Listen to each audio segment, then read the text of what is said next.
Good morning. You can hear my clock chiming. Sorry about that. Hope you're all right anyway. Let's get a bit of birdsong on. Hello, Keith. Hello, Cheryl.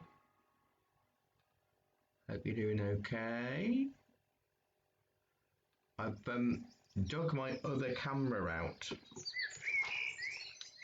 so I can hook it on my other hand so you can see exactly how the brush strokes work for this morning, because I think it's quite important. So there's not really a reference. I've got an idea of a sort of composition and the type of flowers that we will create to sort of make a morning Louise, to sort of make a pose there. I'm going to try and do a few different flowers. I'm going to use my squirrel. Louise, my back is getting much better every day, thank you. I mean, we're in, tomorrow is week 2 since I've done it. Still got a little bit of discomfort, but I actually managed to take the Christmas decorations down yesterday evening, which is wonderful, considering I did my back on the 1st of January. Still got a little bit of issues bending, touching toes, putting shoes on. Hello, Norma. How you doing? So yeah, I'm getting slowly better. I don't know if it was disc or muscle or both, but it's been really annoying.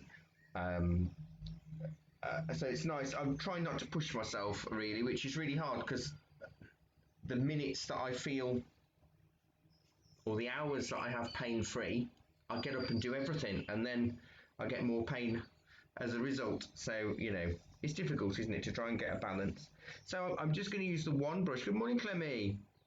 Just the one brush today. I'm using my squirrel, but any pointed round brush should work. So as long as you've got a decent amount of bristle and a good point, you can use one brush. I suppose it's like Chinese brush painting, that kind of thing. I've put a load of colours on the screen, but you don't need them all. Even if you only wanted to use one colour for the flower and mix the green, that's fine as well. It's all... Oh, thank you, Norma. Yeah, it's just frustrating. I've never had it happen before, but I will have to try and be a bit more careful now, I think.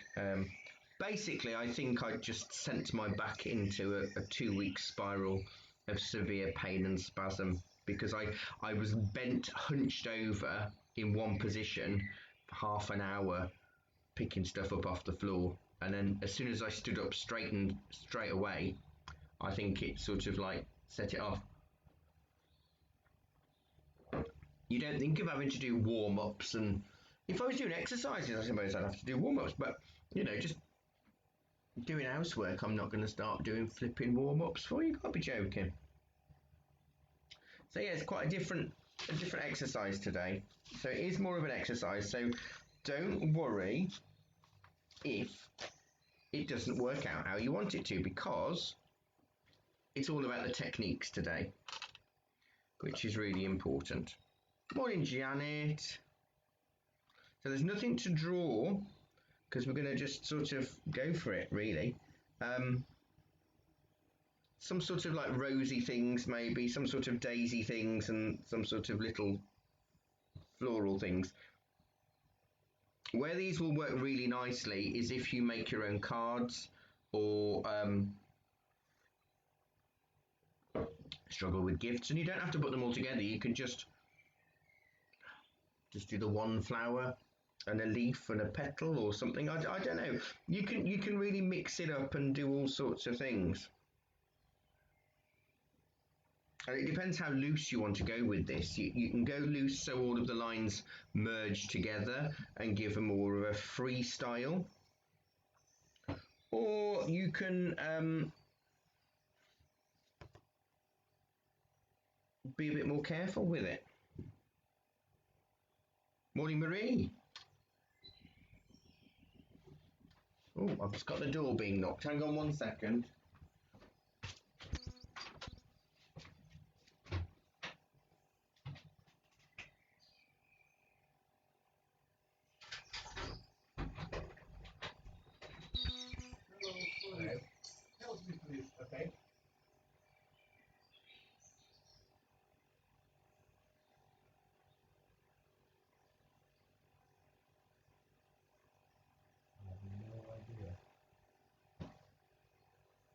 I don't know. I tell you, the Land Rover garage next door should be able to help because they lived in their village all their life, so they'll know the names.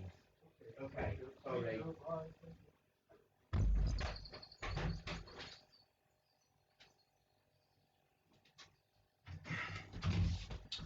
Oh, it's a shame. There's in my village, none of the houses have got numbers, and they've all got names. I haven't got a clue any of the names, and there's this delivery guy trying to deliver a parcel, and he can't find the house. I haven't got a clue. I only know my name of the house, my landlord who lives behind me, and the name of the pub and the garage. That's all I know. Because we've got like the old post office, the old post office, the old coach house, the old butchers, the old this. I ain't got a clue. I've been here 10 years nearly, and because I don't wander around the village looking at people's house names, I don't know what I'm doing. Right, so I've sent him next door. Got my soggy squirrel. We'll do a flowery thing, I think.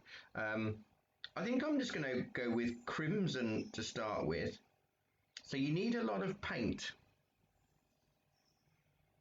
that gives your brush a good point. And I did say I'd try and hook this so you could see the brush stroke from a different angle because it might help. I don't know, maybe just use the tip of your brush. This might be too big for what I'm trying to create here. Press down and leave it. So you've just got a little bit of a line. You've done an indentation with your brush basically. And then I'm going next to it, not too closely though, I'm going to do a slightly bigger version of that. Like that. This isn't focusing very well, this little one.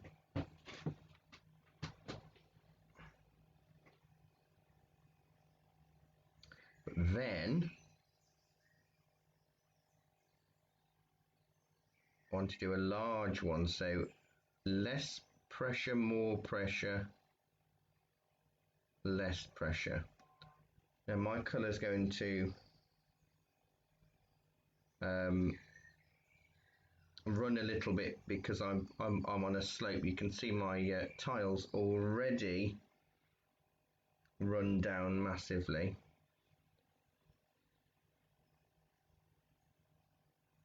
And then maybe we'll have another little one. So you just use the tip of your brush, add more pressure where you need it, where you want it thicker.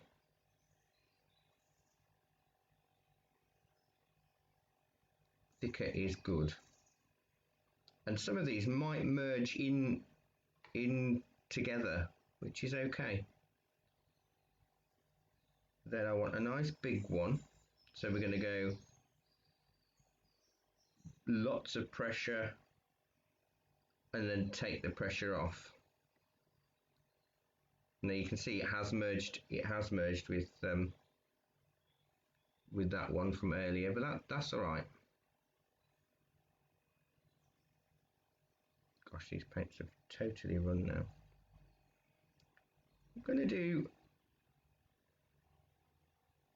kind of another version of this, but I'm going to start up the top, bring the paint around. Let me get a bit more paint on here. Bring the paint round, so I've got more pressure, less pressure, and curve it round. If it doesn't curve, you can always add an extra bit. Don't try and be totally skillful with this straight away. Just work on getting the brush shapes.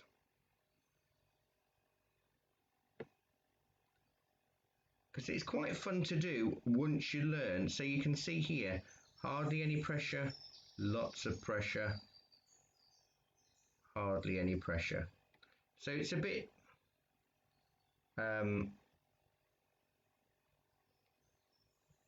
interesting the way we paint with one brush, and it's very much Chinese brush style.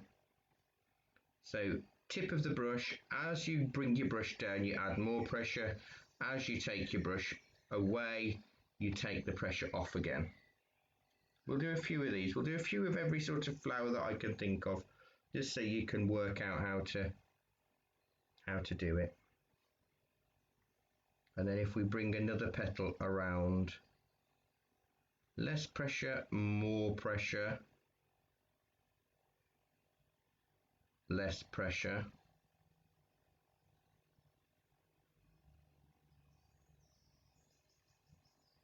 and then maybe just press down with your brush will give you another shape. You could merge them all together if you wanted, if you really wanted to sort of give your flower more of a swooshy watercolor feel. So it's a sort of rose, I guess.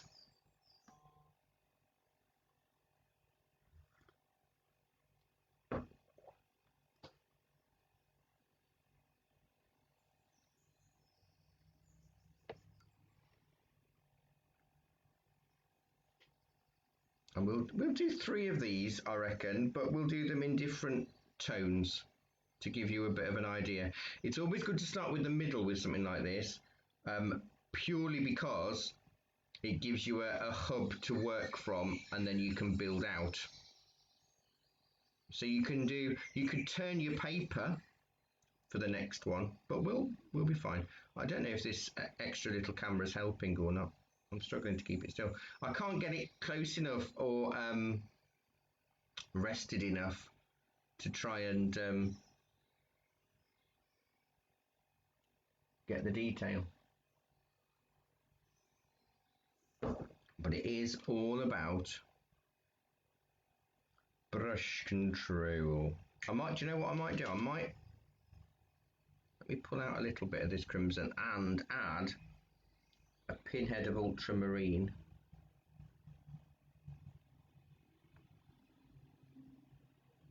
Just so it goes a slightly more magenta colour.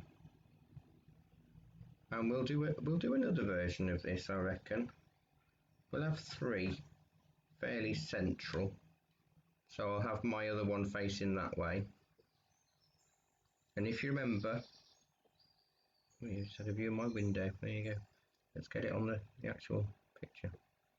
So you can just press down initially. It's not helping. That's fine. I can get a shot of that.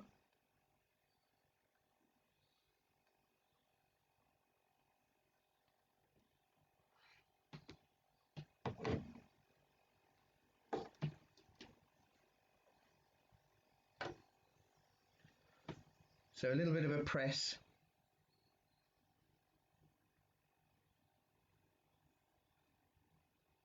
And then a slightly bigger one. So basically all I'm doing is as I'm dragging the brush down, I'm adding more pressure.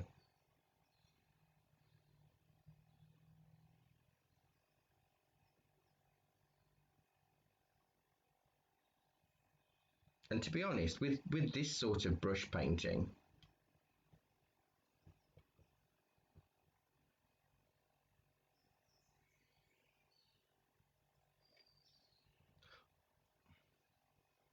I don't know if you can flip it while you're watching it, Marie.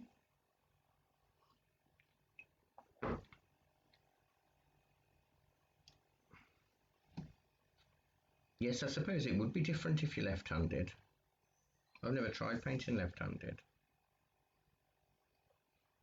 Right, so, okay, I'll do this one left-handed for you, Marie. So for the next one, you put your brush down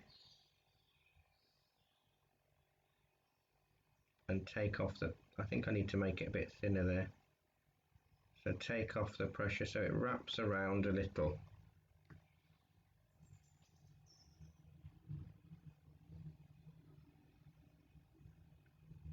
So we've got just 3 little marks really with the brush, and then we want to sort of curve around that shape. So we're basically creating a ball.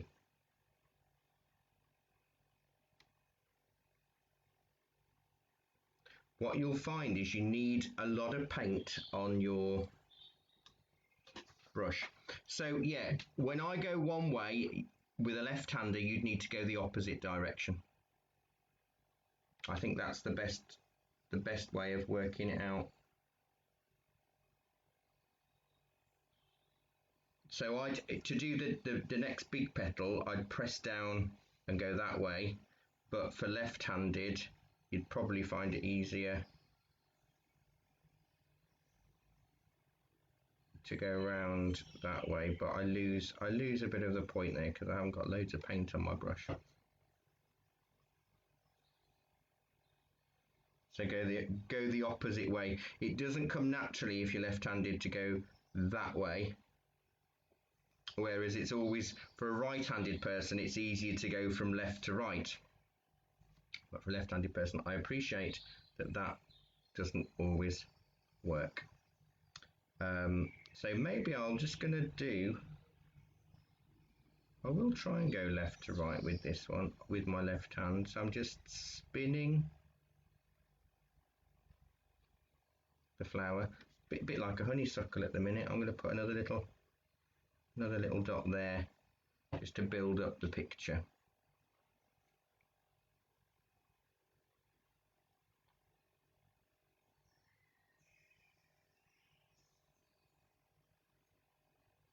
Less pressure, more pressure, less pressure. Let's fill that in a little bit. Which one should I fill in a little bit?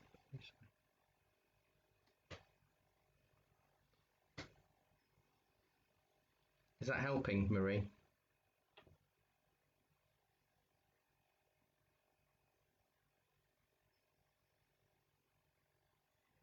Less pressure, more pressure, less pressure. Less pressure, more pressure, less pressure. Been a while since I've done any left-handed painting, I'm afraid, so I've just got to neaten up some of the shapes.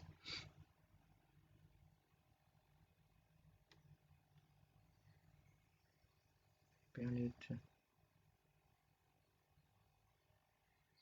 put in another bit of a line, bit of a triangular shape there. Bring that about, I don't know. Good.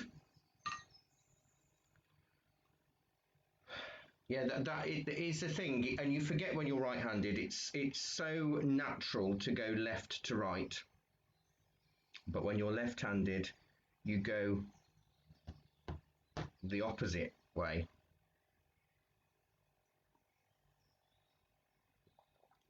If you really got stuck, what you could do is just paint the shape and fill it in. But I mean, it does kind of defeat the object, but that is a possibility.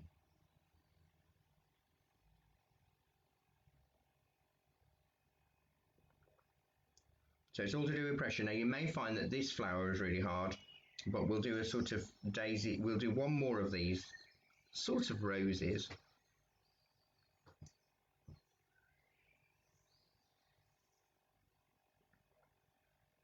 So that'll be facing lower right, the next one, but I'll wait a minute, it's fine.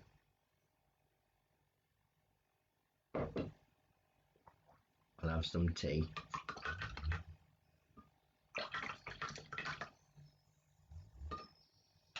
I'll do a pale crimson version next.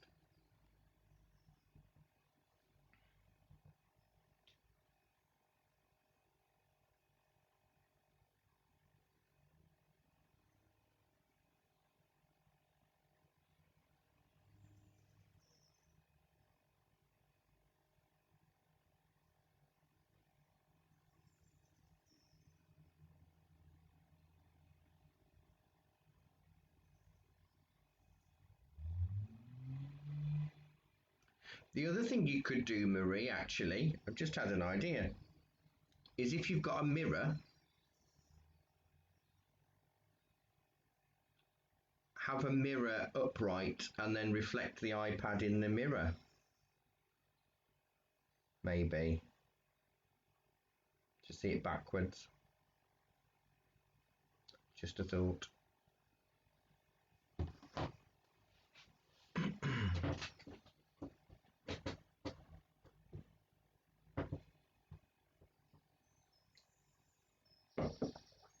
So we'll do all the flowery ones and then we'll do the greens and stuff. So we'll build it up really slowly. But you may find you want several pieces of paper on the go just to practice your brush strokes. Although for most of them it is all to do with the pressure, so you're sort of putting the pressure on and the pressure off. Because obviously you wouldn't need it with a landscape, would you really? Because it is the same sort of thing regardless. But with something like this, yes, you would need to see how it would work as a left-handed person would do it. I can flip my video as I'm recording it, but then obviously that wouldn't help all the right-handed people either. So it's a tricky situation, not being a lefty myself. Although interestingly, it says that there are more, out of the left-handed people, there are more creative people that are left-handed than right. I don't know if that's true. Obviously I'm creative and I'm right-handed.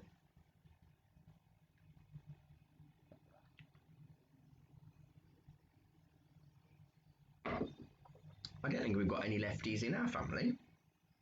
My mum was right-handed and creative. My dad was right-handed and creative. Interesting though, isn't it? Interesting concept. So for me to do the whole rose facing downwards, I'll be working with a sort of downward motion more. So I'm just going to get water with my crimson. This may be a video that you need to watch 3 or 4 times to sort of play with. So it's very stylized, but kind of cute. So again, we'll work with that central section. I'll do it nice and soft. Oh, you're left-handed, Keith. Oh, okay, cool. Any other lefties on a Thursday morning? So that is literally just pressing down. If you're using a smaller brush, you'll need to, as you bring it down, you'll add more pressure.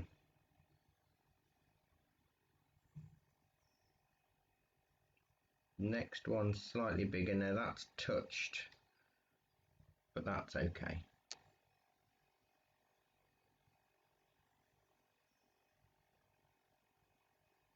This will hopefully be a soft pink.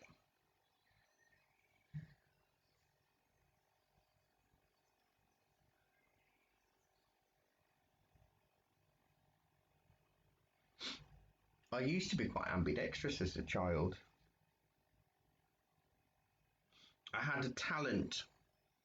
It's not a talent at all, but I used to be able to have a pen in both hands and write right-handed the right way and write exactly the same thing left-handed the other way, backwards.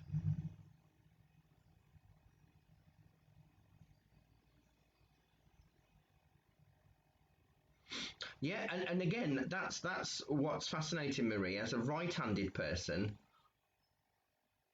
because most of the world is geared right-handed, you don't realise what it's like for somebody who has to think backwards. Even just basic writing, isn't it? I had a left-handed friend that would write like that, so he didn't smudge. You don't think, we take it for granted because it is a right-hander's world, isn't it, really? Right, charge up my brush a little bit, and then I'm going to wrap around again. Hardly any pressure, lots of pressure. Hardly any pressure. I need to make this a little bit darker because it won't stand out otherwise. Because we know watercolours will dry 30% lighter. I think I need a little additional one there.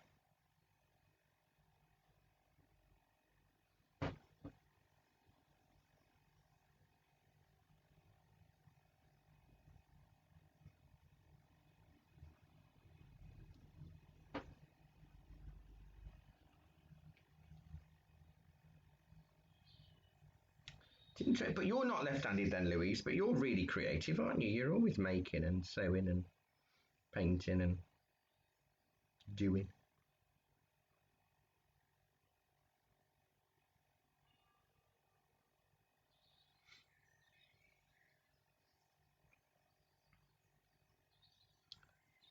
So there's another big one there. So it's as you bring your brush across, hardly any pressure, add the pressure,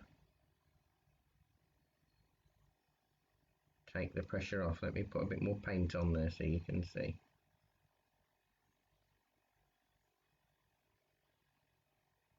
So it wraps around. Yeah, that's a bit stronger, if you can see that. And you can do that as many times as you feel you need to get the shape of the flower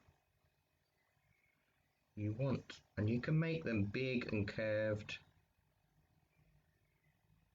I'm just having to fill in. I need a bit more colour on my brush. I've got it fluid enough, but yeah, if it's not fluid, bring that around a bit, it won't give you that feel. So you do need a lot of paint and water with something like this.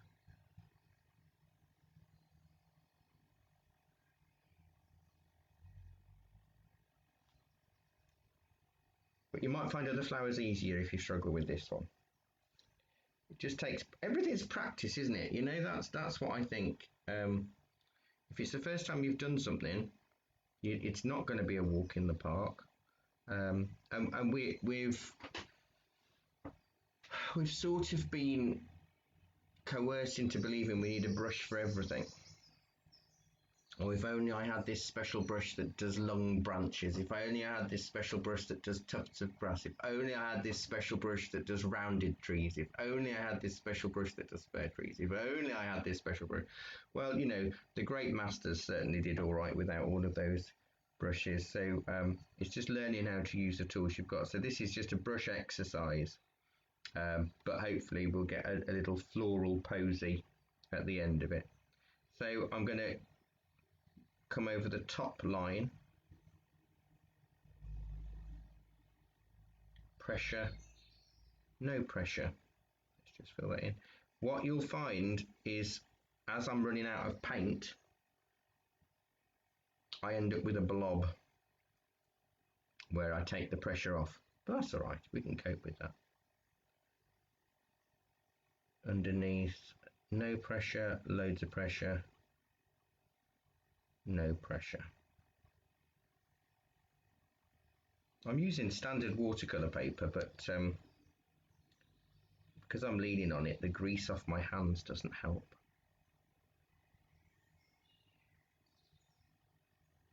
And then there's that little no pressure, loads of pressure, no pressure. And you could always put a little one at the top just to sort of fill it in. We could add some yellow dots in the middle when it dries, but we'll see how we get on.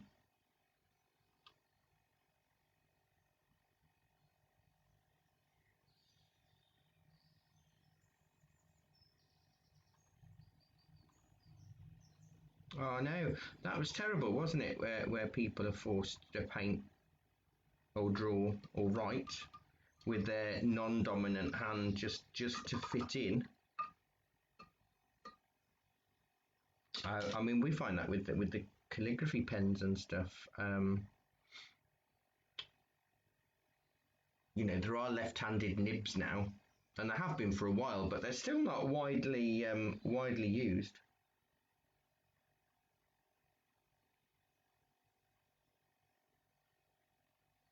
Which is sad.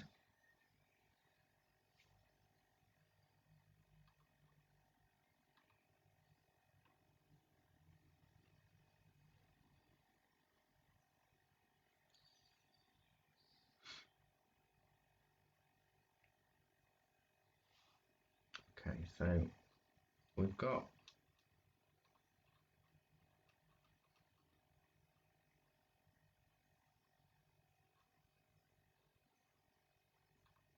three. When you're working with flowers, it's best to do everything in odd numbers.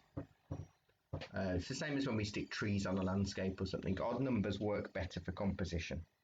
But we are going to do other bits. I might add, when that dries, it's too wet for me to add anything central. Even if I use the same colour in the centre, at the moment, if I do a few dots, it'll spread.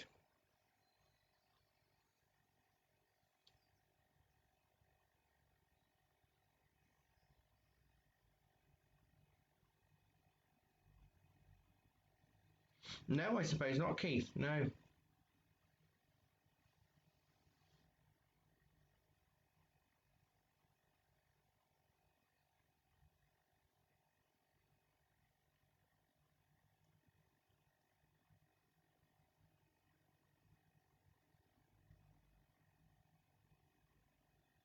There's that famous episode in The Simpsons, isn't there, where Ned Flanders is left-handed and he opens the left porium, which just is a shop full of left-handed gadgets and everything that a right-handed person just takes for granted.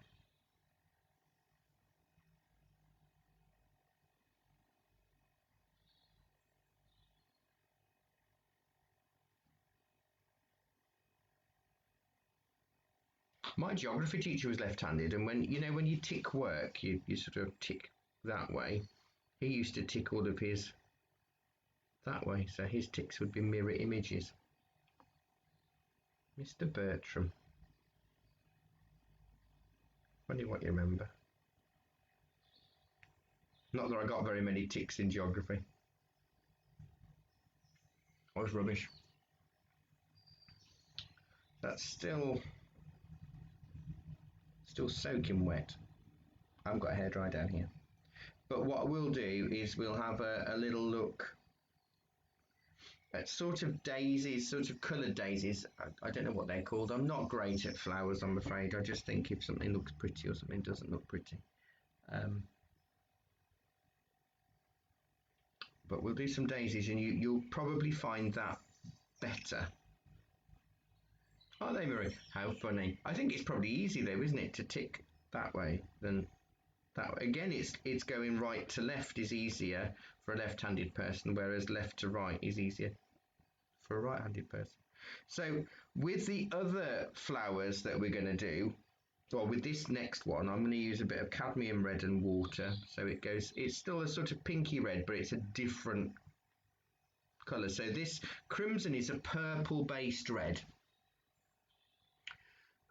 whereas, or carmine, it's a purple-based red. Cadmium red is an orange-based red, so it will give you a different softer colour because you want to keep it fairly light and loose. And we'll do a few. I'll maybe do like two, a big one and a small one here and another one here, and then we'll have some smaller flowers coming left to right or something. I just need to clean my cadmium red because it's filthy.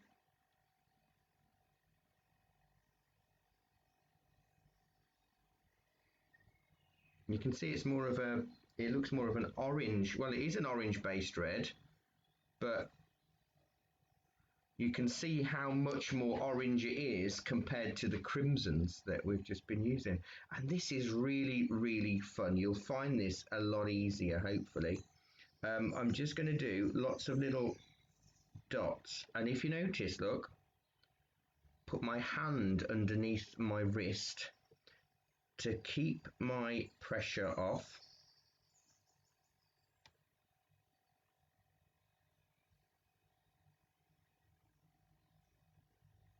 So I'm not doing really big lines. Now there's supposed to be lots of dots, but they're joined together, and that's okay. Now ideally, I wouldn't have my paper taped down, or I'd have it so I could spin it around, I could pivot.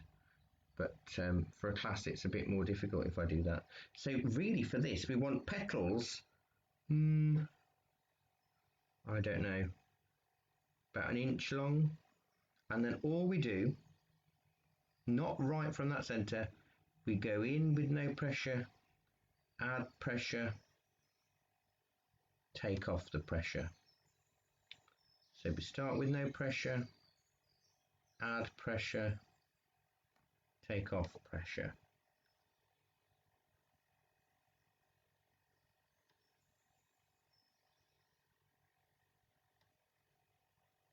The hardest part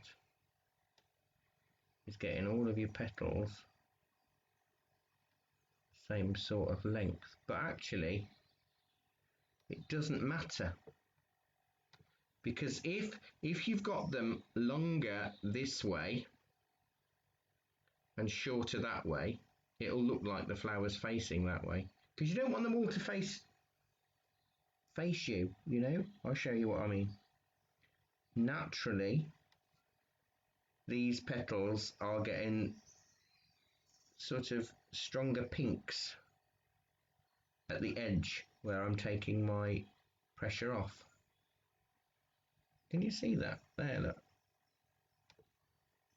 And I can just do little presses like we did with the others.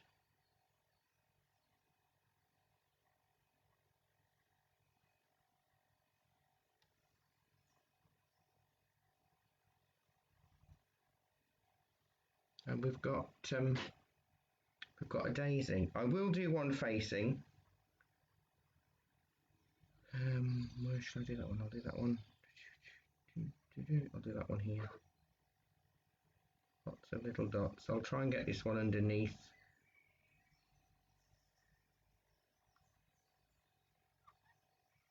So it depends where you want your darks and what feels naturally to you.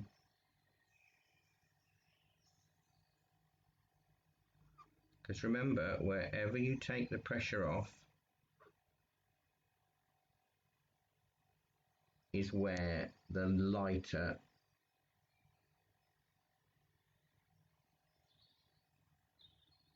it'll go darker. And again, your brushes, each line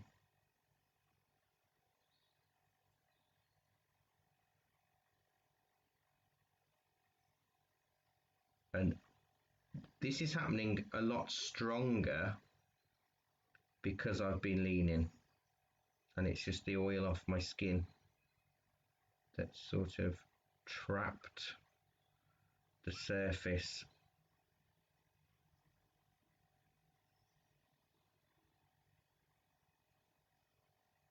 You have to go behind that there. And again, you don't want to do loads and loads, but if you can, try your hardest to vary the pressure. So if you've got a smaller, well, let's do a smaller one here. I've got too much water on my brush, I think.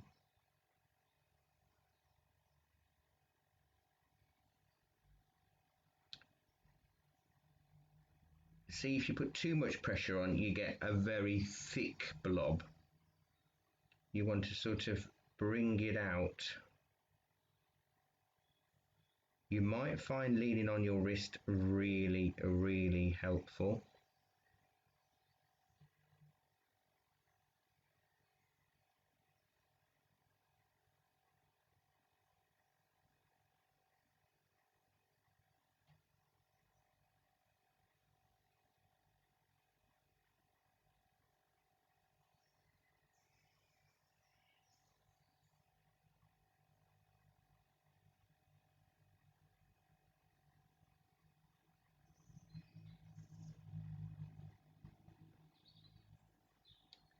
one's disappeared. As it's dried, some of these petals have totally gone. But what you can do is, as it does dry, you can add the same layer on, and you can do, if you switch them a little bit, you can do central flowers.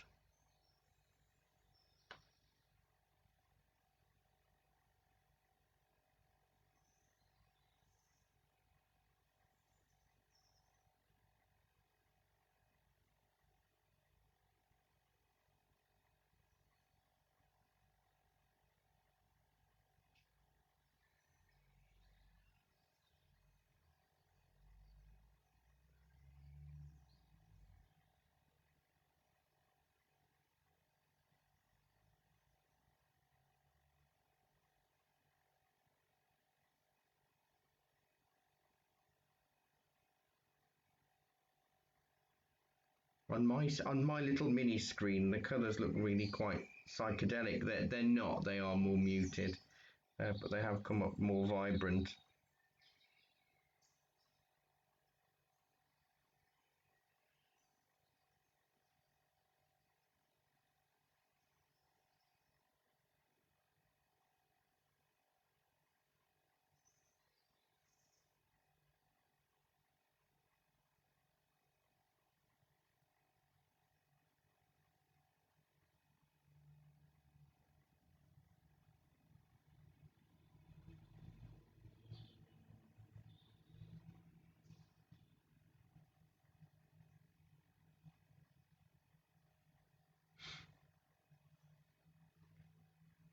If you enjoy doing that flower, you could mix it up and change the colour a little bit and do another couple, make it 5.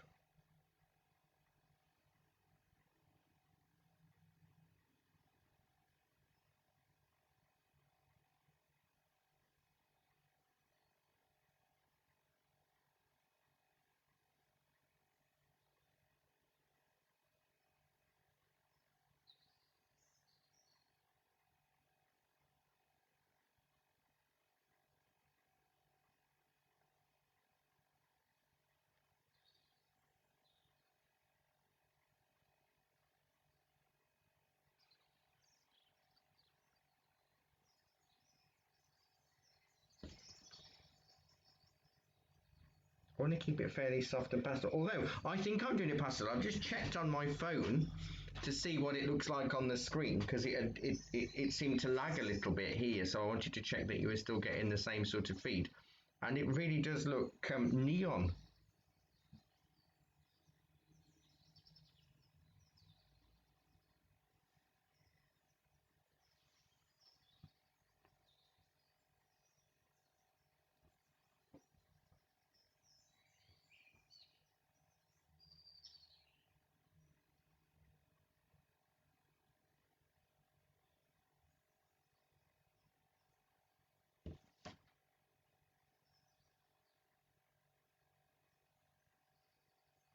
I need this to dry. What's going to happen is my sleeves are just going to run all over it if I do any more. I think let's put a few more dots in the center, because that bit's dried.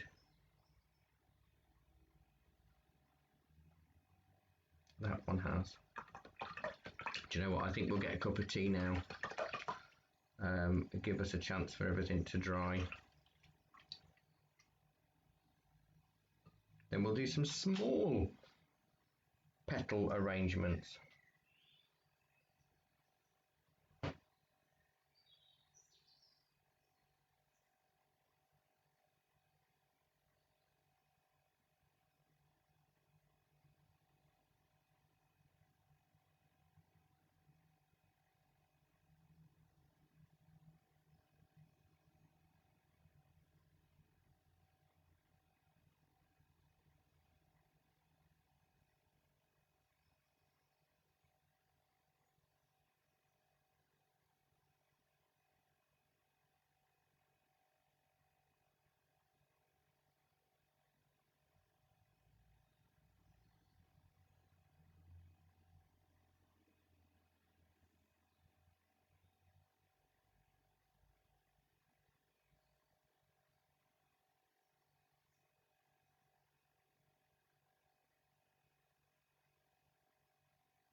let's get this teacup filled up. It's not a teacup, it's a massive mug. What am I trying to kid? I ain't delicate and dainty. Oh!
Still got some in the teapot that's nice and hot.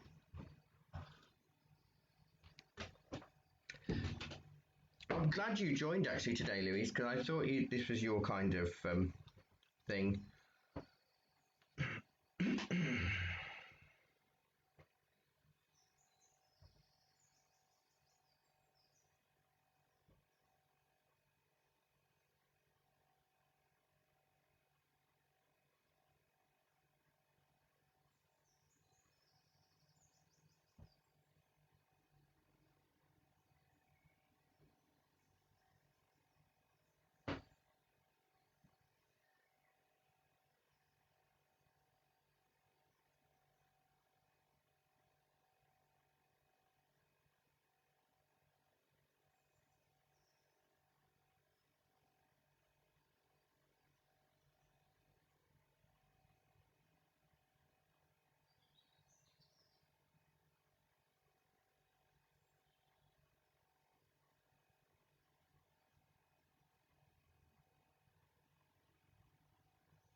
So I'm gonna, I don't know if I should clean my palette a little bit.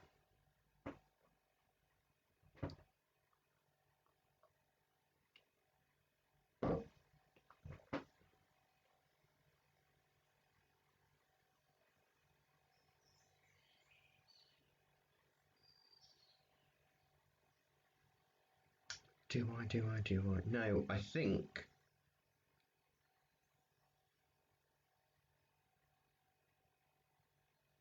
I'll keep my palette. Well, I want something coming off this end and something off that end. So I've got crimson here, and I'm actually going to mix the crimson with some cerulean. I think my brush is a bit big for the flower sizes that I'm trying to create. That's the issue I'm having.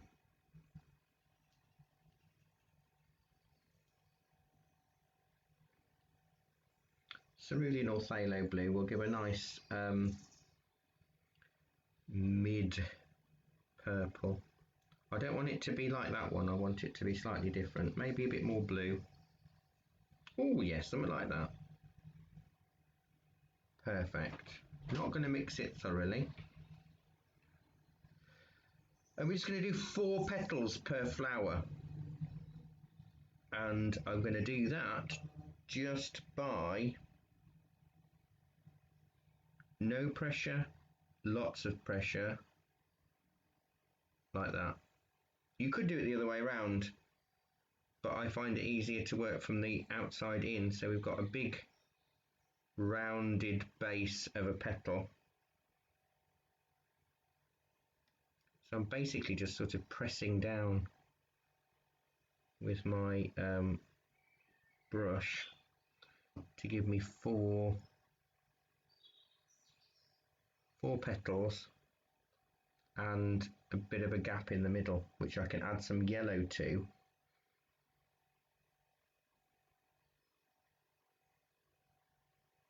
So these petals are much bigger and wider, but if you haven't got them all in the same direction, again, that's fine, because it'll look like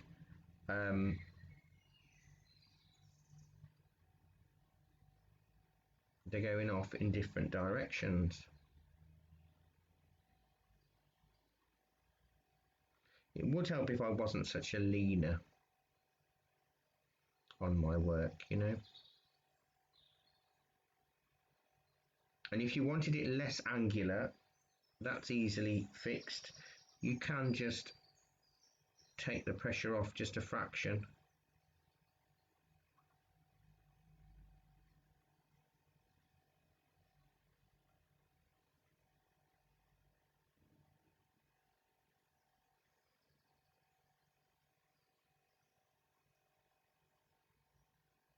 As you get towards the center.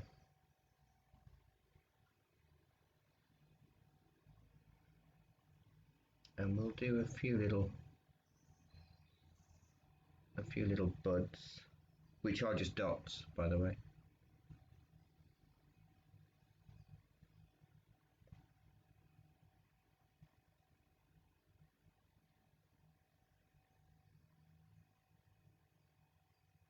You might find doing it the other way, so if you can't go from the inside out, go from the outside in.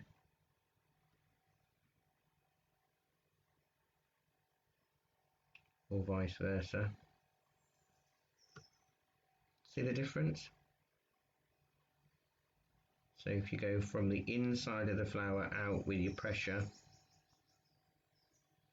you might find that more workable.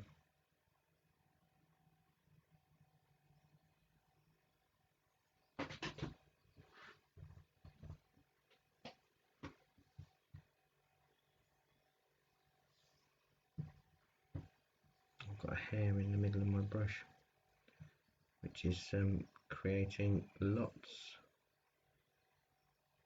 of problems for me.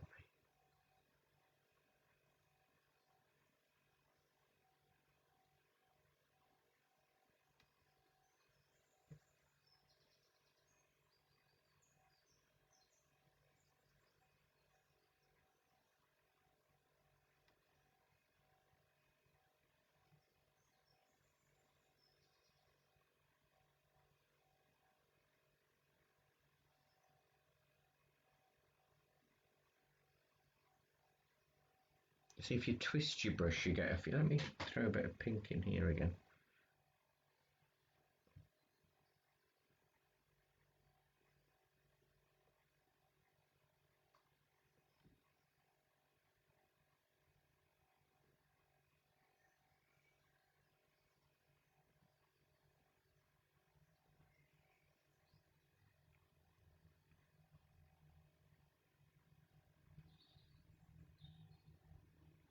But don't forget, You need that water.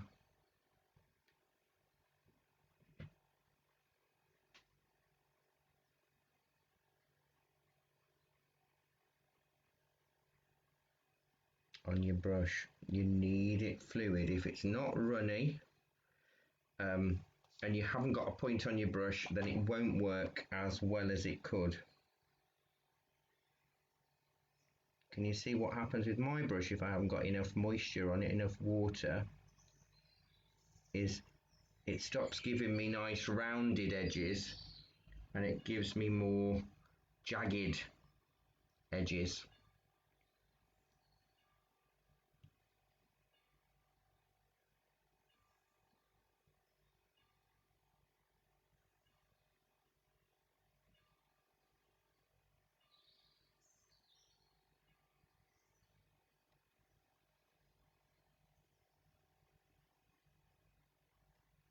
But you do still have to be fairly careful with it.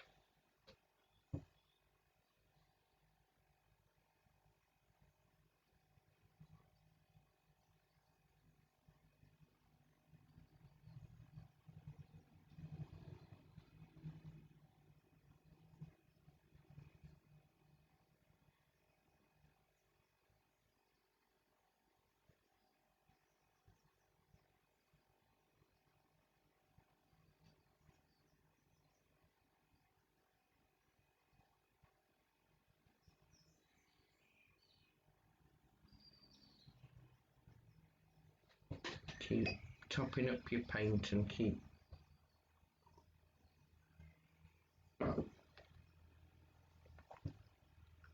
ensuring your brush is rolled in your paint.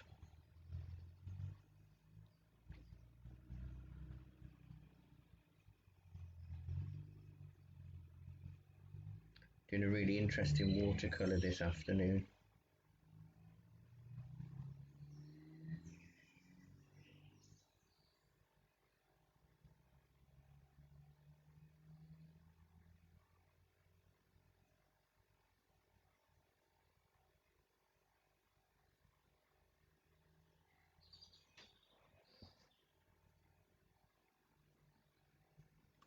So you do a lot of fill-ins, so you can basically where you've got a gap you can put buds, but we have got leaves and things to put on, so don't think that this is just it. There's more, there's more.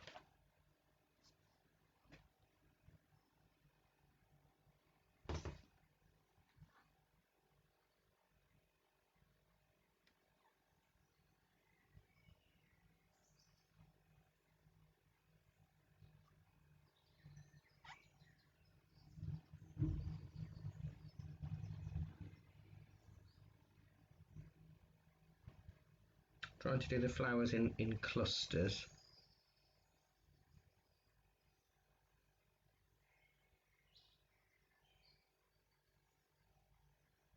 Changing the colour, so I'm either having more crimson or more blue.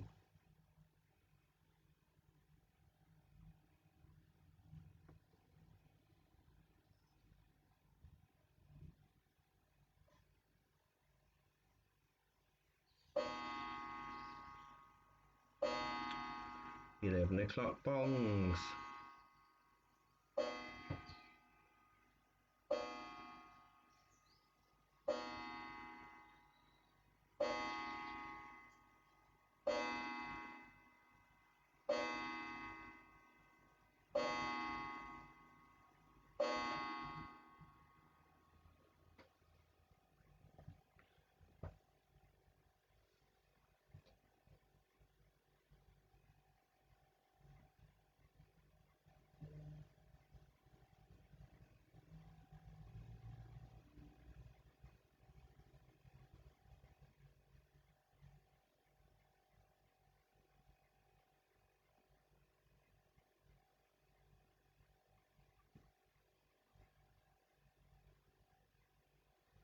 More blue, I think, in some of that. Always get the bird song back on, makes us feel a bit more nature-ish.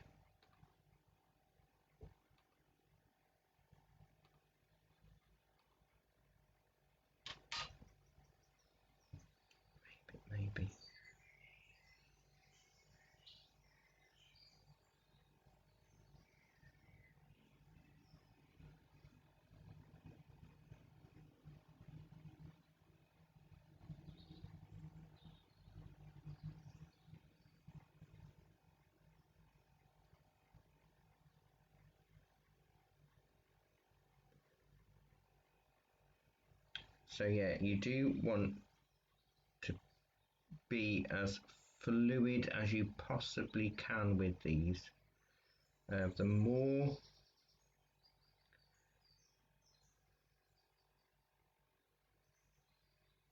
moisture you've got, the better.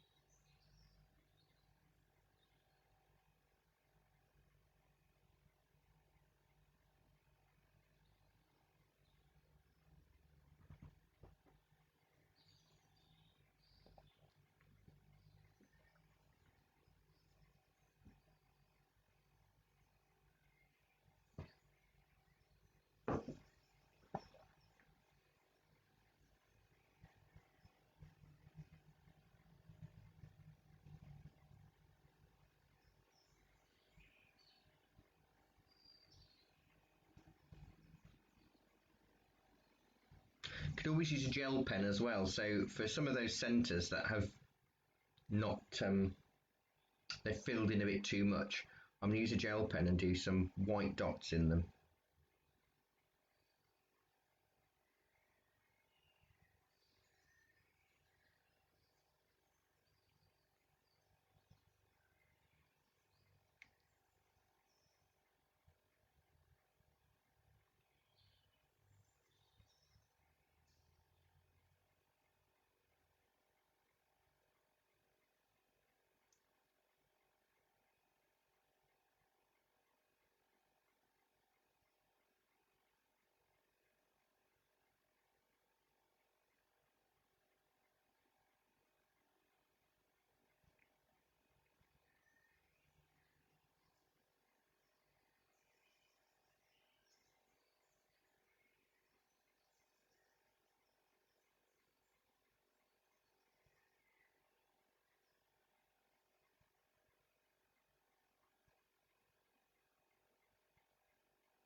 Do I want to add any more flower? I think I'm going to leave the.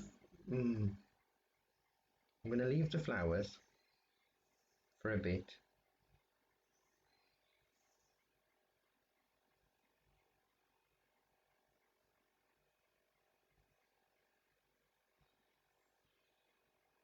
Maybe whilst I've got the paint on here, I'm going to get the paint off this palette because it's going to be more greens that we're going to play with. So if I can use this to do the dots, it's still quite wet. I don't know whether I should be getting the hairdryer on these or not.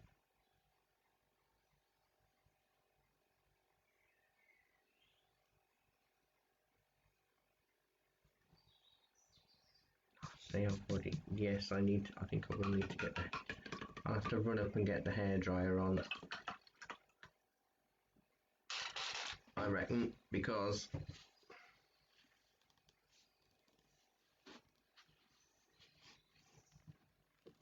I think it should be all right with the greens. I'll just dry it before I photograph it. My tile a little bit of a clean.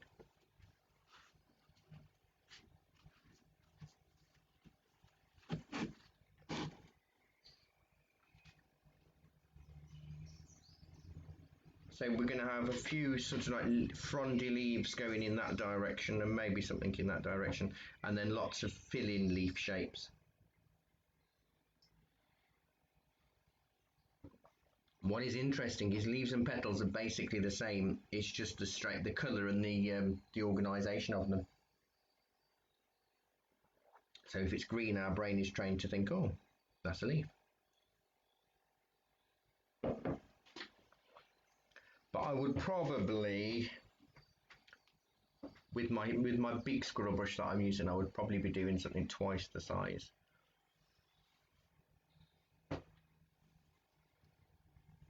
But you'll see how it will blend together nicely. Ooh, got loads of time, so don't worry about it. Next week we're doing next Thursday morning. It's a winding woodland path in acrylic, so that'll be quite nice. Some stippling and how to get the texture of a path in acrylics, so it feels like it's been walked on. I may ask you to pre-paint the surface before, but I'll post that up. If I do need you to pre-paint, so it's nice and dry before we do anything, I will probably post the reference image and what have you, or just say pre-paint it black or pre-paint it brown the night before to give you a chance on the Wednesday evening, so you don't just turn up and panic in the morning. What's the weather like where you are today? It's drizzly, mizzly, damp, cold, grey mist here.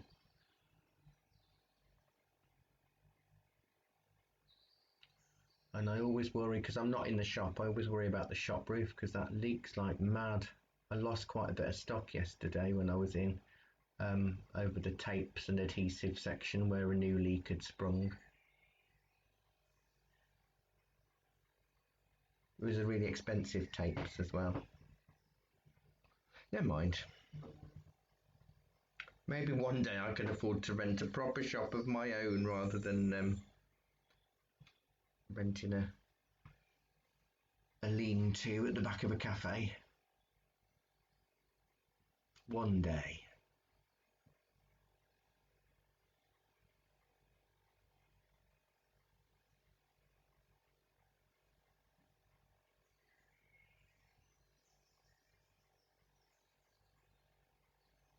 I don't know. I'm so tempted to put more buds in. I'll see what it looks like when we've filled in with some green leaf shapes.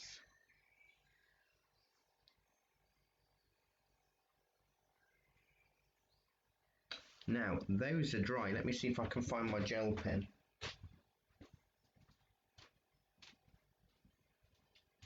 I know I've brought one with me. I've just got to remember which bag I shoved it in.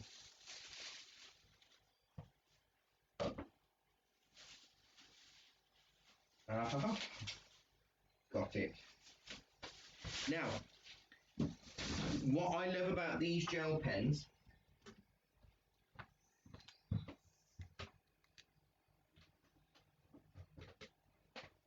is they are permanent when dry.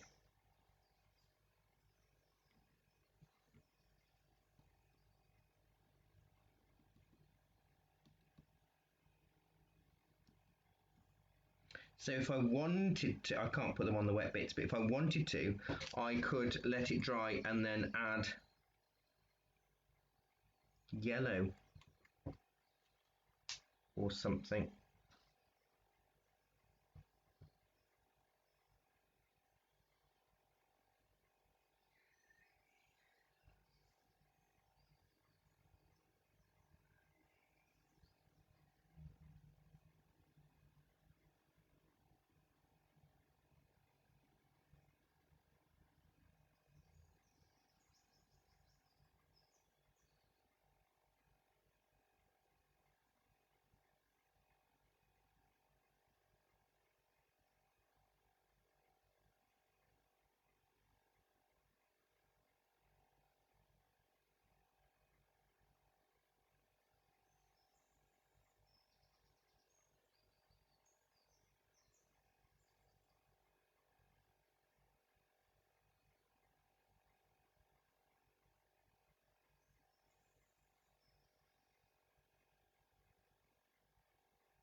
So I'm going to let that dry for a sec.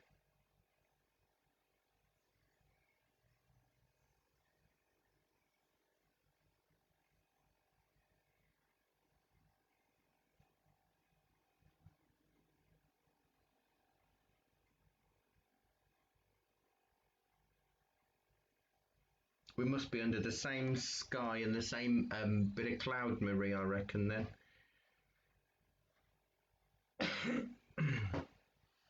if it's miserable where you are. How far? There's quite a bit of a trek though, isn't there? It's a good 20 odd miles between us. Maybe it's all over.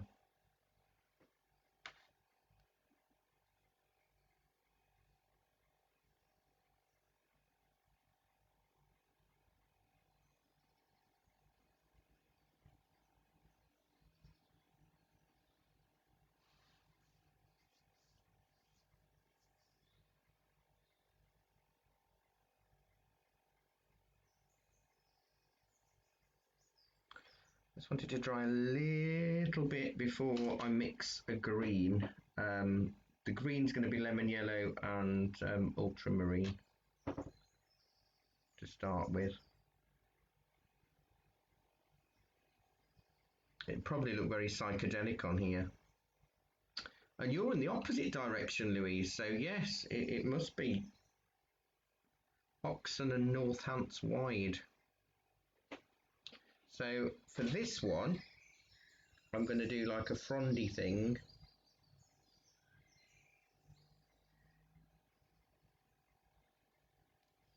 With a thin line.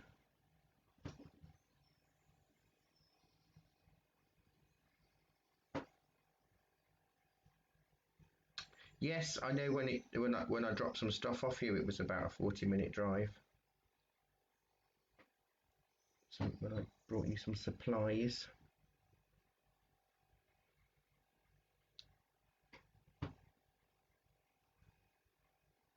Sleet in Nottingham. Mind you, you know, we haven't had a winter that's really bad, have we? You know, it's not round here anyway. We haven't had any for Banbury. We've not had any snow that sticks. Just darkening this. I should have. It's always tricky to go over it, but I just want you to be able to see it.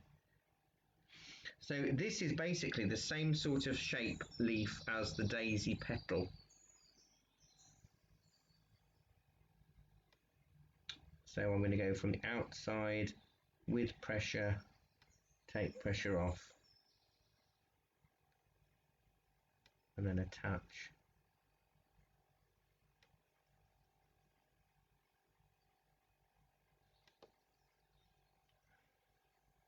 I think I need to go a bit bigger.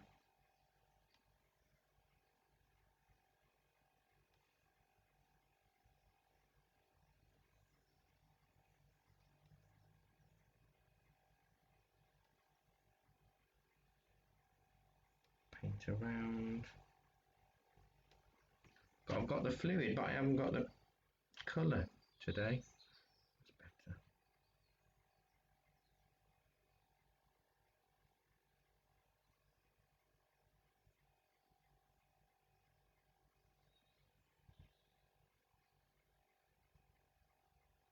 Maybe we'll have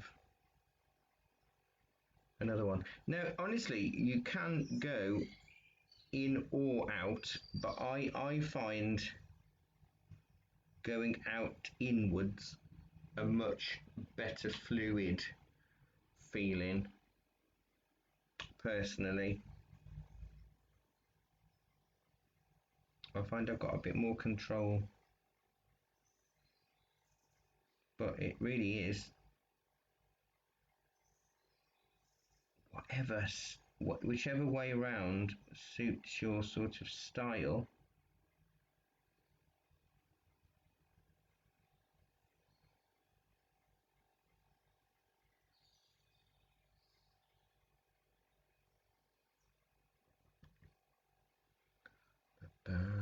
Maybe there needs to be a slightly curvier one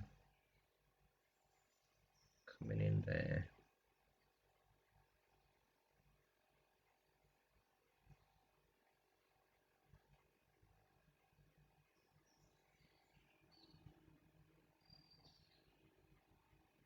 I love it when you can start adding the greens because it really does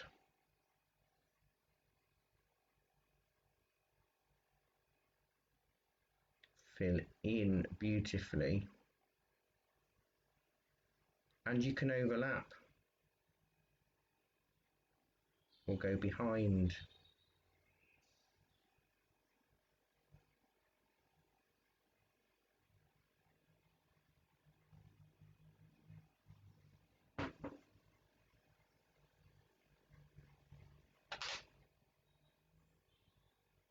Oh, congratulations, baby rabbits.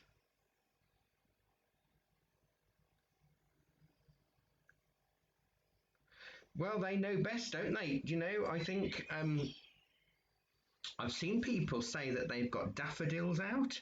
I've seen some people say that they've got snowdrops out already. Um, it's a crazy mild time, really. We've had no. I know up further north from here they've had really heavy snow. Louise, you're south west, aren't you? To me, well, more westerly, and you had snow. My sister in the West Midlands had lots of snow. She couldn't get her car off the drive. Um, but here it's been very mild.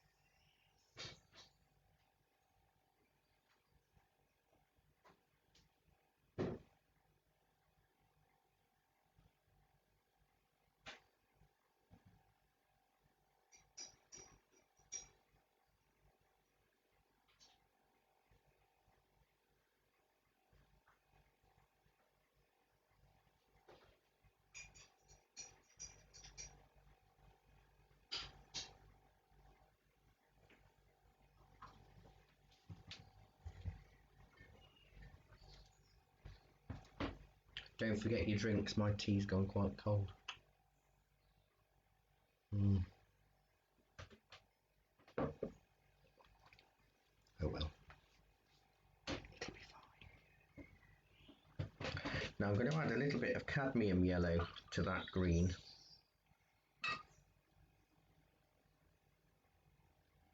Not much, just to change it slightly. And basically I'm just going to do some little thin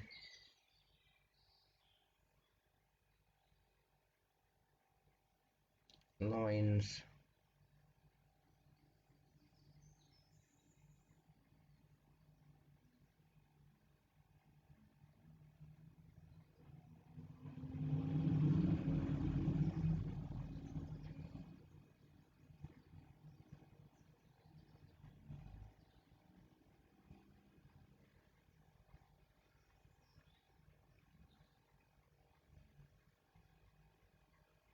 So just if it isn't working for you, don't panic. Who's going to know?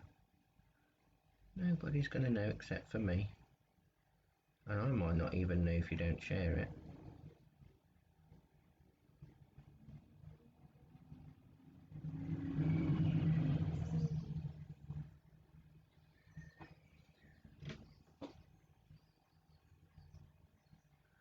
I'll do some slightly bigger leaves next with some more cad yellow. Oh, is that too? Maybe I'll throw in a bit of cerulean this time. Cad yellow, cerulean. I'm not being too precious about the mixes because it's natural. Oh gosh, that's not natural green. More cad yellow.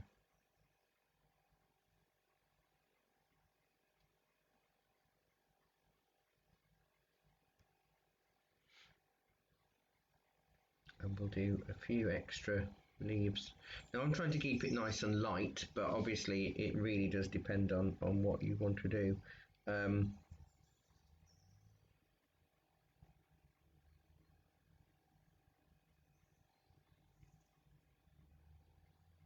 Same sort of leaf shapes, all the leaves and petals are the same, but you might find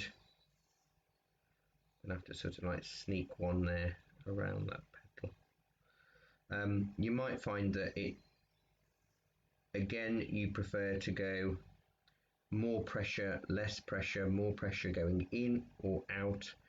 I really need a lot of colour. I think I've got so much water on my brush that that's slightly better. I need to do a bit of a fill in down here now. So for me to get into the flow, I like to go into the leaf like that.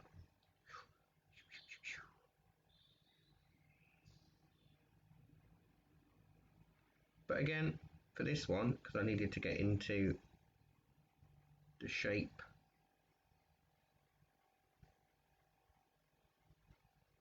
I'll go out.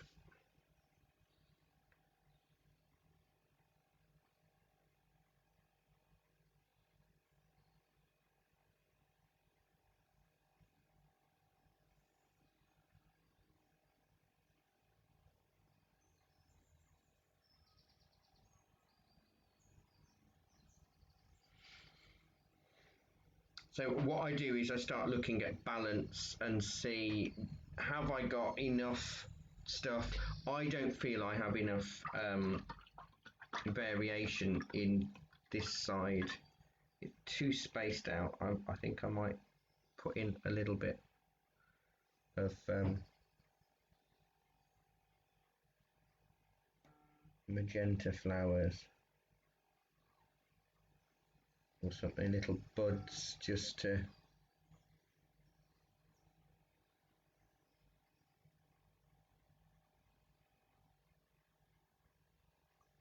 break it up a little. There's just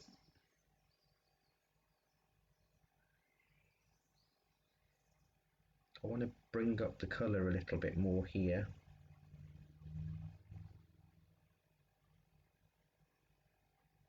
As I said, it's all about, for me, balance.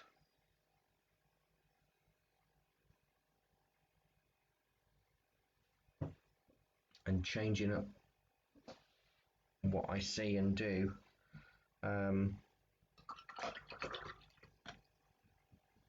See, I've not really used much cad yellow. I could put some of the cad yellow, as I was saying, into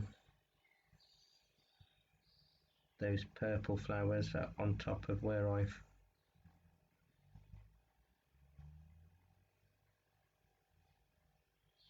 put some gel pen. If you can get the cad yellow fairly thick, it does mean that you can make it a little bit more opaque.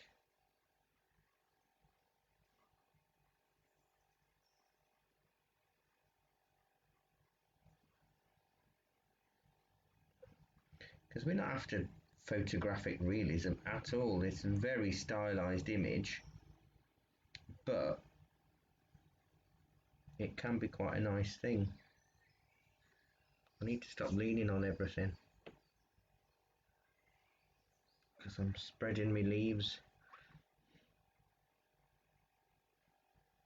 I think cadmium yellow is now going to be my unifying colour. I'm going to put it in the centre of all of the flowers, including the rose things and the big daisies. Just brighten it up a little.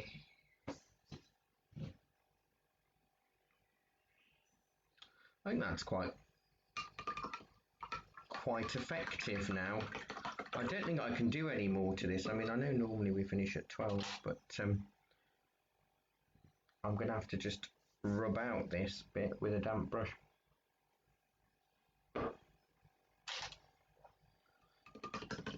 Because I've lent on the leaves and petals while they're still wet.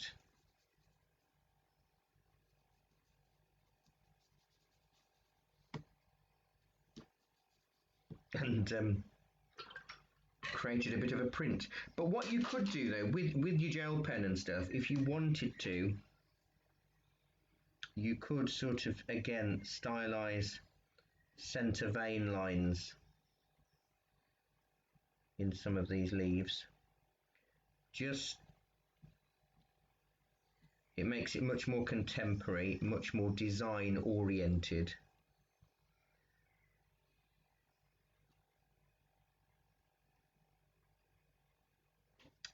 And when you learn how to do more of it, oh, Marie.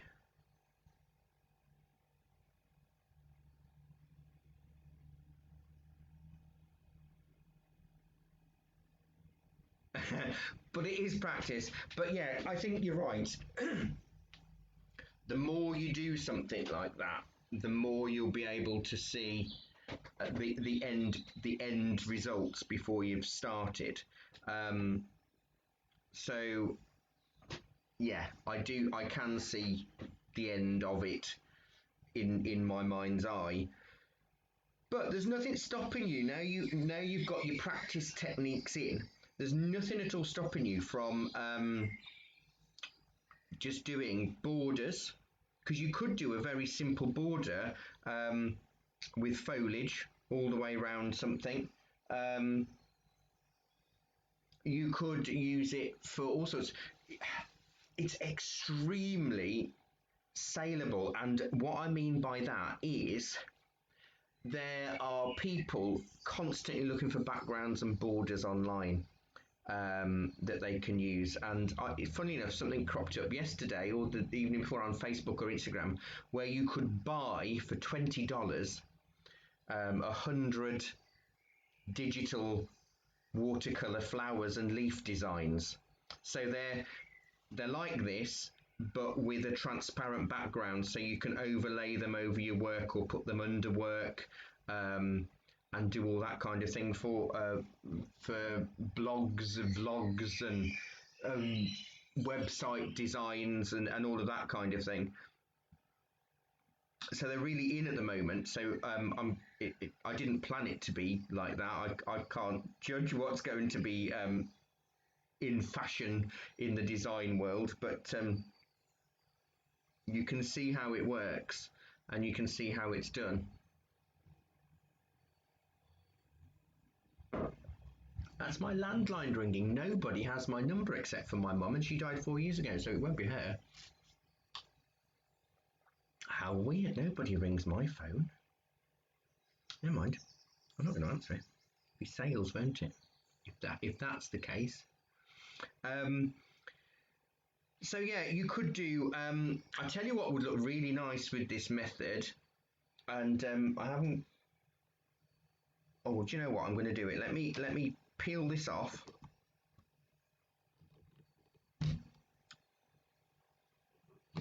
Because I do enjoy doing this, and we've got a bit of time.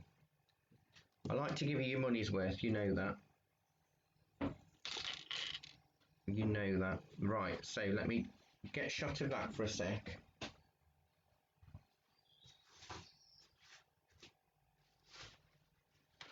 This is usually where I commandeer the backs of other pads. Right, let me get something.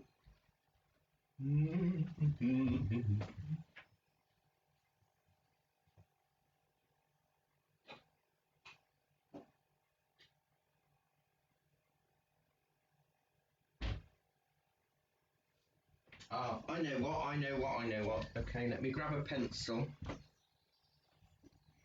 and some masking tape.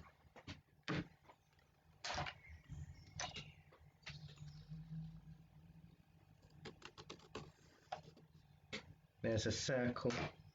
I'm going to switch to a thinner brush for this because this is a lot smaller than I would have done.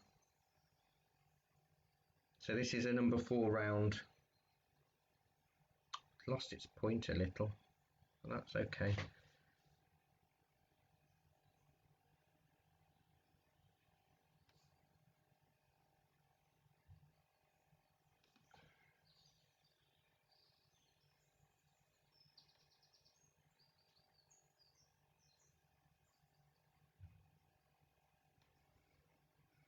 And I'm going to do exactly the same thing here.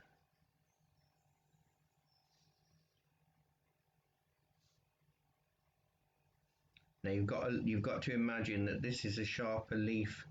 I've lost the points of this brush. It's an old brush.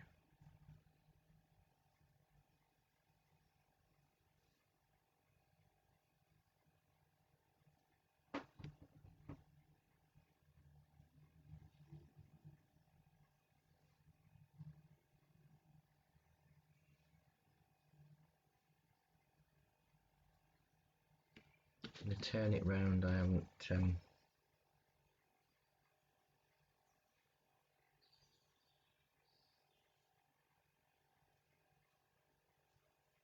but a more blunt-ended brush like this one that's lost its point is actually quite interesting.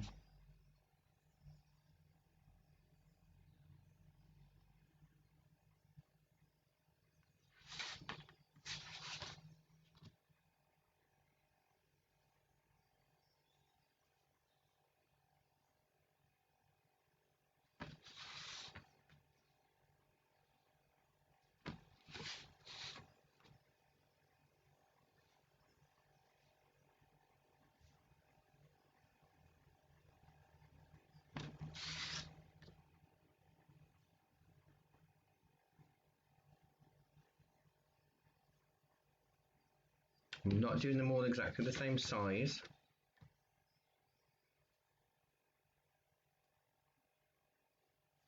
Or in exactly the same shape, so I might do a few little fill-ins every now and again.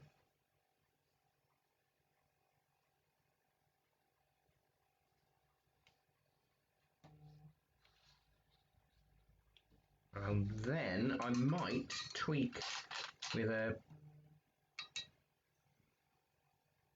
little brush and do some wiggles, like little vine tendrils or something.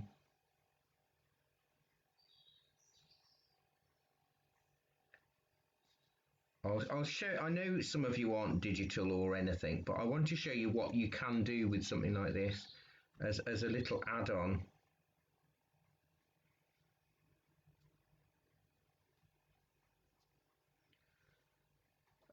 And then, do you know what? We'll keep with the crimson, and I might just do a few little colourful dots. So this is not holly nor mistletoe, it's nondescript floral stuff.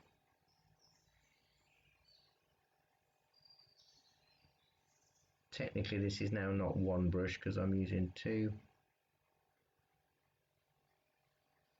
Keep it in clusters.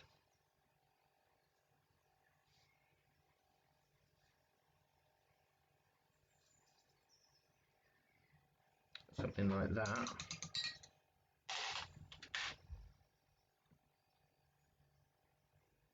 You could, Clemmy, absolutely, you could add fine line around it. You could add the fine liner around it afterwards. And you could easily just do a few, if you were going to do some borders or something. So you could do this for greeting cards. Now I don't know how technical any of you are or how digital any of you are. I actually pay. I don't have a fancy computer. I have a very cheap laptop, and so I don't do anything on that.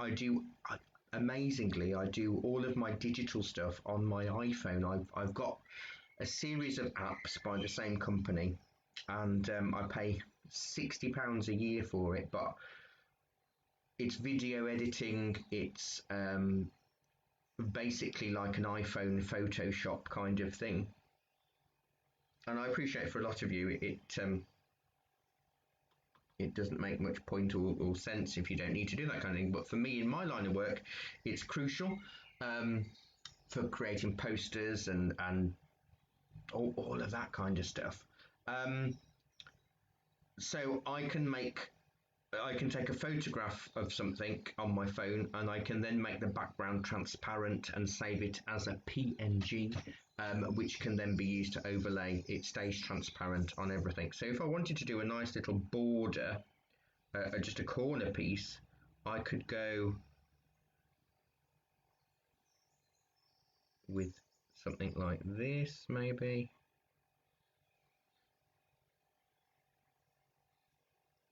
Join them together. Maybe we'll have. So this is all one brush, so that's I feel justified in being able to show you this.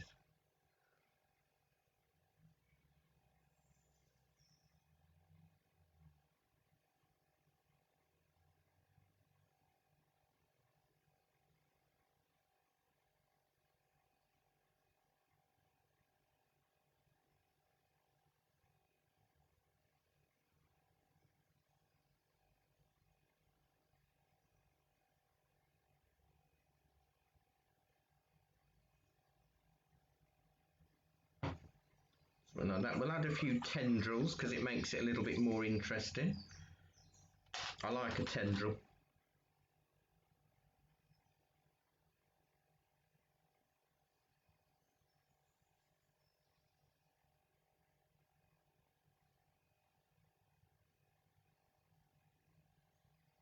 You want to keep a lot of it very simple, so I may do some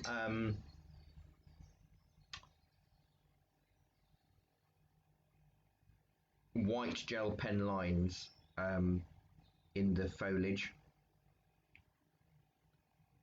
This is on the back of a painting that I did on, what's this one? This is the snowdrops, the watercolour snowdrops that we did last Thursday. Now I could put a flower in there. Do you know what? If I do it with this smaller brush, it's cheating a little bit, but it's in my hand and I want a little bit of control.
Something like that, and then maybe, I don't think I would add any more to that, but I'd have to sort of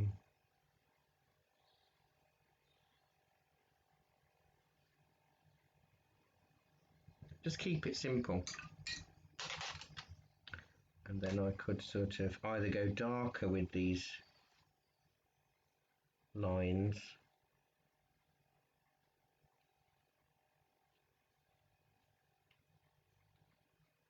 oh yes, got to have a bit of cadmium yellow in the centre, we said, didn't we? We'll do that today.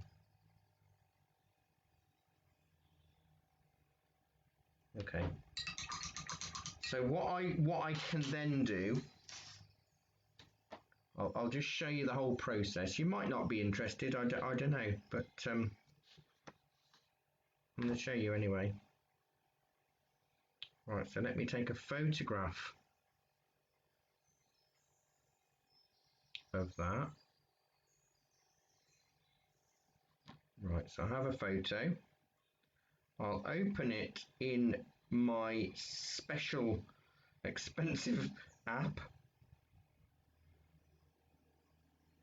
there, and then I can sort of adjust the brightness, you know, sharpen the image, or you can soften the image, depends how watercolour you want to go. Maybe I can make it darker in places. So there's a lot of things I can do to that, but what else I can do is I can totally obliterate the background. I could just ramp up the exposure.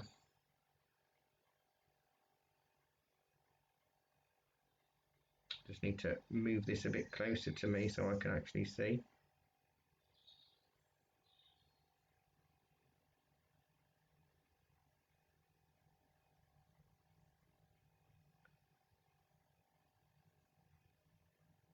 And I appreciate this is sort of maybe a bit techy. I am only using my finger. I don't have any of the equipment to use a brush tool for. That's way beyond my affordabilities. Might take me just a second. I should have chosen something a bit similar. Simple. Maybe.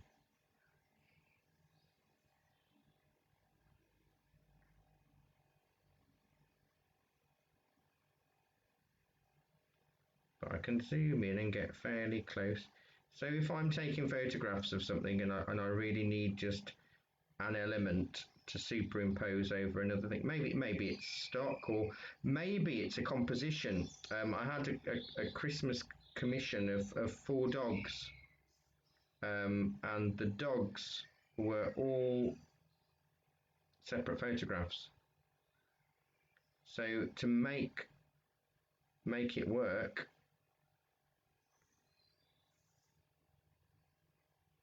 I had to do the whole thing using this method to allow for the dogs, so I could get them to scale more than anything, and I could see it as a compositional device. I don't do this for everything, but I will use it for videos and all my Norman the Gnome stuff that you might have seen crop up. I've been doing a lot of that using this, and in fact it was totally created digitally using my finger and my iPhone. Just working my way around.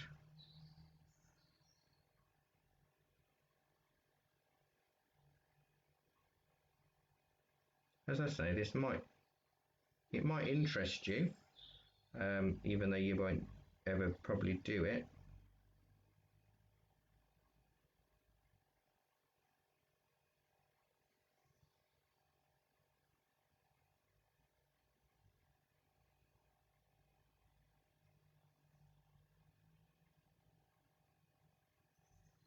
It's annoying. One slip and you can lose so much work.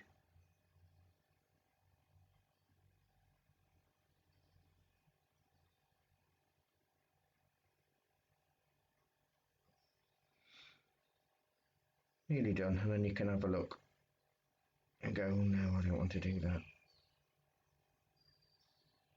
But this is how they do it in a much more skillful way if you want to buy transparent backgrounds and stuff.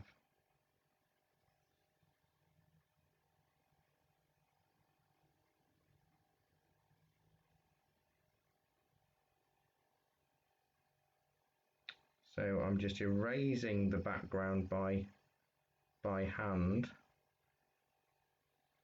to make sure I can get it as close to the painting as possible, and even make some of the watercolour edges a little bit transparent so it feels nice and light. This is not going to be perfect because I'm having to sort of, I don't want to keep you and bore you.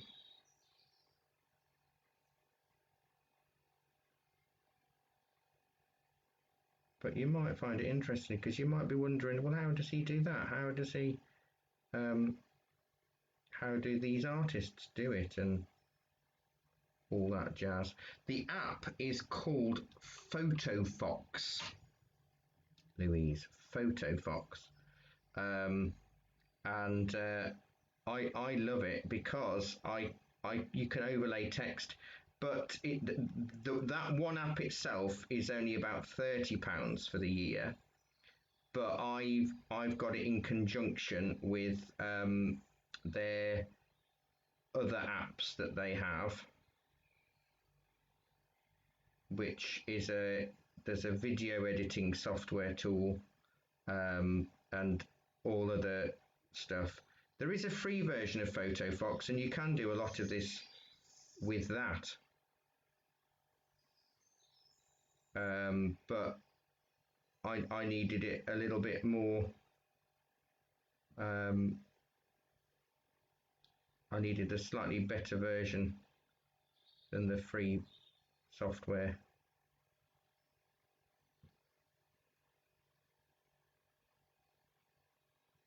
Right, so there is my watercolor with a transparent background. So what I can do, I'll save that and export it to my photographs. Then if I want to open, let's have a look.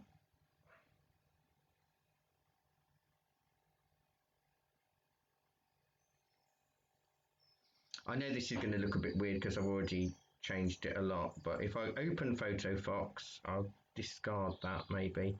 I'll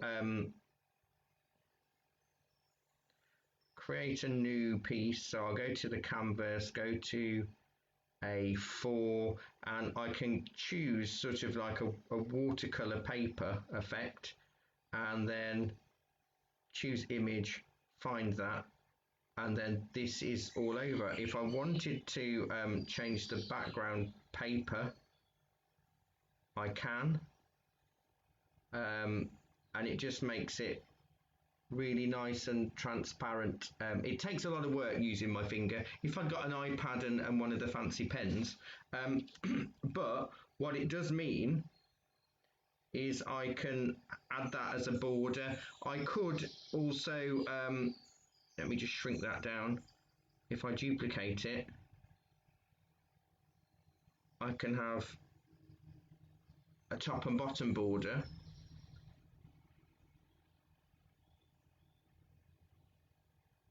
Like that.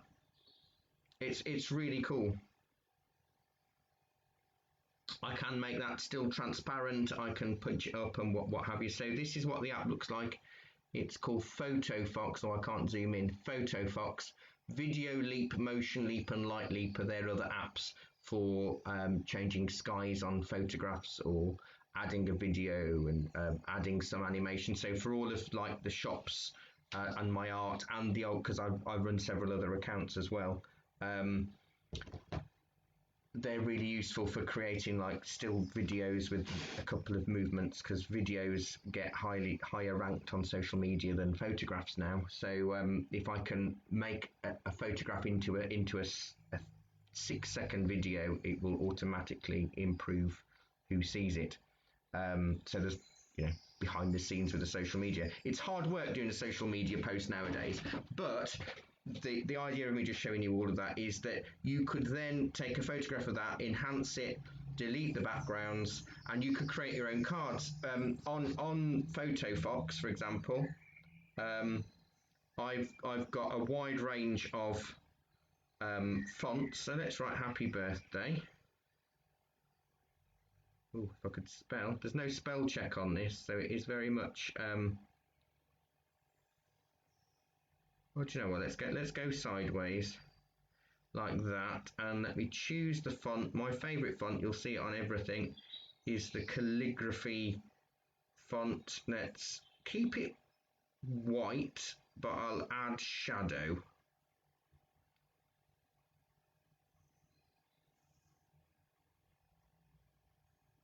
There we go, we've got happy birthday with my roses on. So I could then save that and print it off on cards and do all sorts with it. Well, that's fine. And don't forget, Janet, you can refer to this as many times as you need to get the picture right. I don't know if it works better that way. Is that better? Oh, that looks nicer than that, maybe. I'll see what it looks like as a photograph, and then I'll sort it out for you. So hopefully you found that really interesting today.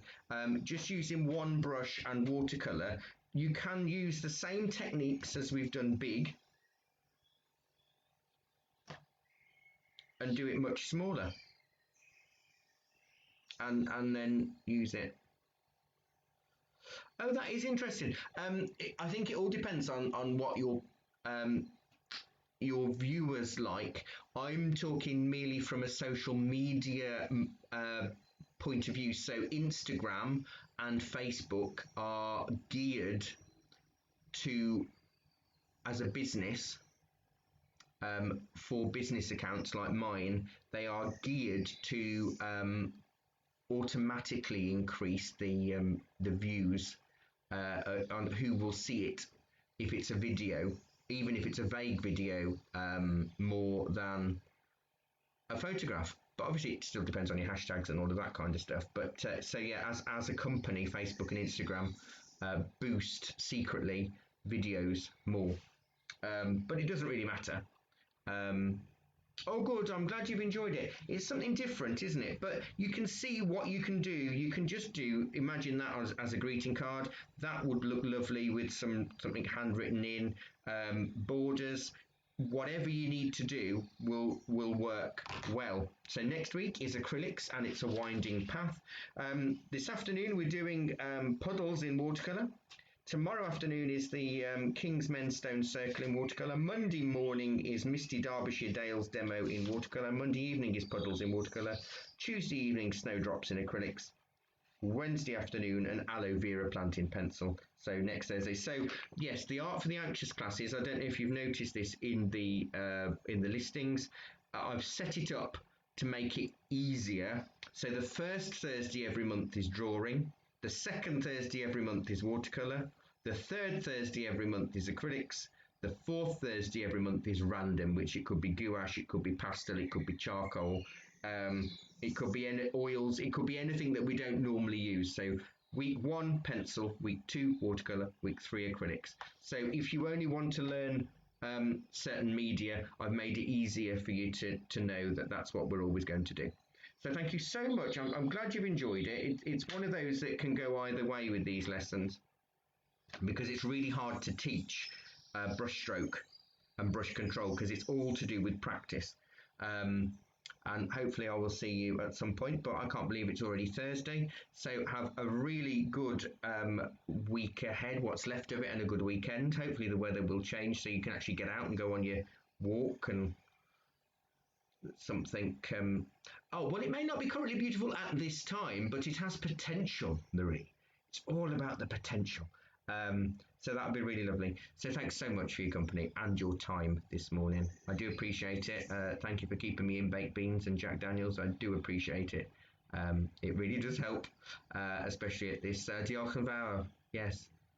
Good, I'm glad, Clemmy. It's something relaxing, and I think once you get into it, you can become really obsessed with it very easily, and look at different petals. I'm sure they're not, Keith. I'm sure they're not. It takes a bit of practice because, as we said, you've got to have a lot of water. Your brush has got to be really wet, but you've also got to have a lot of paint. I mentioned rolling your brush around to keep the point pointed. So you might only get 2 or 3 petals out of every brush dip. Then you have to redo it again. But yes, take care, everybody. Thanks ever so much, and I'll see you all very soon. Bye-bye.